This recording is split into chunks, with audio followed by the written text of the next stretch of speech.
I'm your host, Annie Bowles, and this is News du Jour.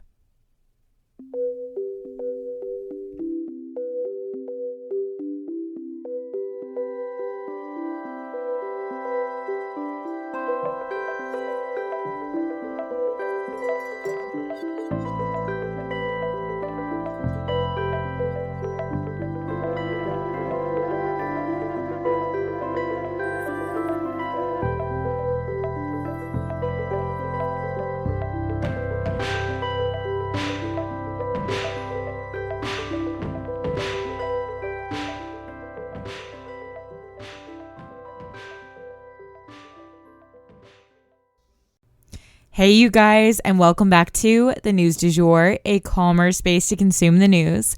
So I rambled really long at the beginning of yesterday's episode. I didn't really realize how long it was until I listened to it back, which I only do that like every so often to make sure there isn't like a dramatic change in the sound quality or something I'm not noticing, some type of glitch. But anyway, I noticed that, so I really apologize. I'm not going to do that today. However, I did want to let you guys know that today is a light news day. There's just, not a ton going on, but there are a few things I want to tell you guys about. And without further ado, we will jump into the news.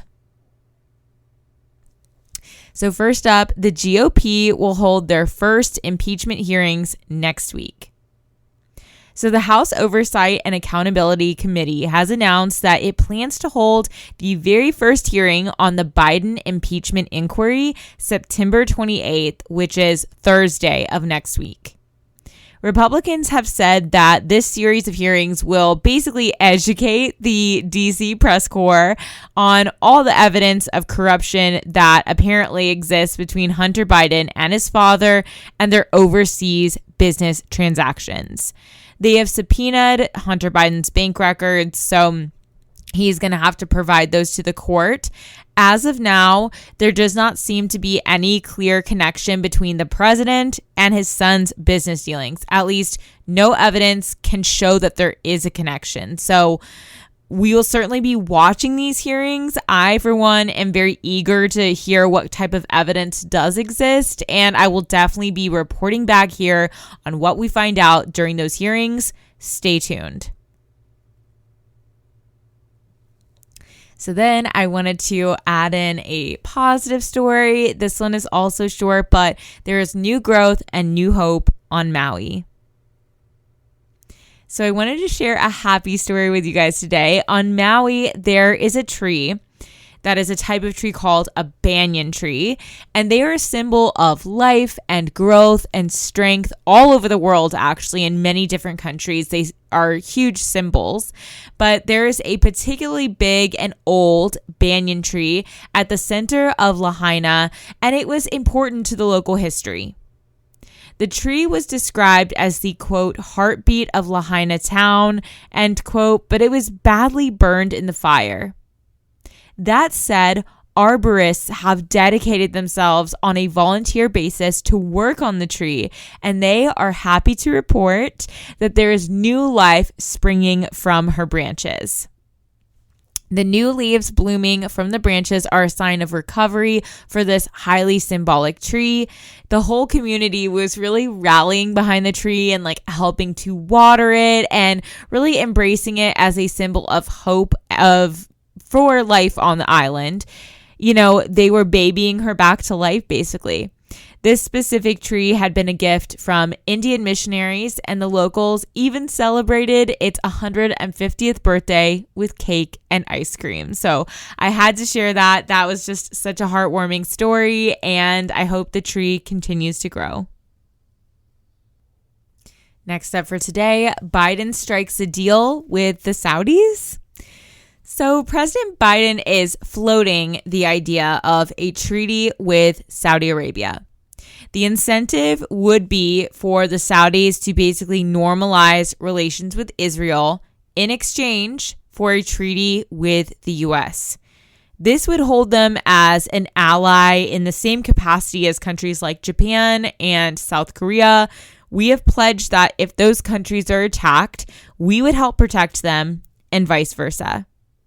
It's an interesting time for Biden to be tightening up international relationships because obviously we are inching closer to a de facto World War III scenario. And I don't want to encourage that idea or fearmonger because that is literally the opposite of what we do here at News du Jour. I'm not saying that for funsies. It's just looking more and more like that every day. And I'll never sugarcoat things here either for you guys. So I just want to be clear, like, I'm not trying to whip up hysteria by saying World War III. But, that said, people are choosing sides. It's like a game of chess right now where, a country like Saudi Arabia is kind of up for grabs. And let's be real. The Saudis aren't exactly who you want as your bestie. Cozying up to them is not a comfortable move because, let's be real, they basically admitted to killing journalist Jamal Khashoggi and likely dismembering him on Turkish soil. So human rights are not exactly their strong suit, and there will certainly be questions raised in Congress about whether or not a treaty with them is even something we would want. At the end of the day, though, this maneuver it pretty much equates to a tug of war with China.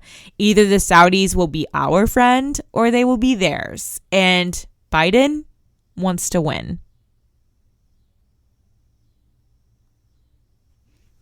And then for our final story today, like I said, it's a really slow news day. If there was a day that I should have gone on a rant, it's probably today. Anywho, the U.S. Senate gets a new dress code. So the U.S. Senate has officially announced a change in their dress code. There will no longer be a formal dress requirement on the chamber floor. The attire will now be, gasp, business casual. Whoa, this is actually making waves in DC because at the end of the day, the government is one of the few places that was kind of like holding on to their formal dress code with a death grip. And a lot of people's lives will probably be improved from this because anyone working in a Senate office can finally chill the fuck out. There are even guards in place, you guys, whose job it was, in part, to police this dress code on right outside the Senate floor. So this is definitely making waves in DC, and the Senate is considered one of the most formal spaces in DC. So this is definitely going to change the game. And there are already some senators who are like, woohoo, you've seen them in their basketball shorts and stuff, anyway. And the potential government shutdown is still looming, you guys, as well as this impeachment inquiry beginning. So there's just a lot going on, even by DC standards. So this gives people a chance to let their hair down a little bit more for sure. That said, I'm also sure that there are going to be some tradition hardliners, who aren't happy with this change. But what can you do? The world keeps turning and the Senate is moving forward. And that for today is the News du Jour. Today, I wanted to leave you guys with the quote, all your life you can be yellow. And then one day you brush up against something blue, the barest touch, and voila. The rest of your life, you're green. If you enjoyed this episode, please subscribe on whatever podcast platform you use to listen. A rate and review or shout out on social media would mean the world to us and help us be able to keep creating the News du Jour. But the best way to support all of our work is to become a patron at www.patreon.com/sugarfreemedia. You can also follow us on social media under sugarfreemedia.co on Instagram and just sugarfreemedia, all one word, on TikTok. Any little noises you may hear in the background are my rescue pup. He has a little separation anxiety and always records with me. We appreciate you listening and look forward to telling you about the news again next time on News du Jour. Broadcasting from... Oh.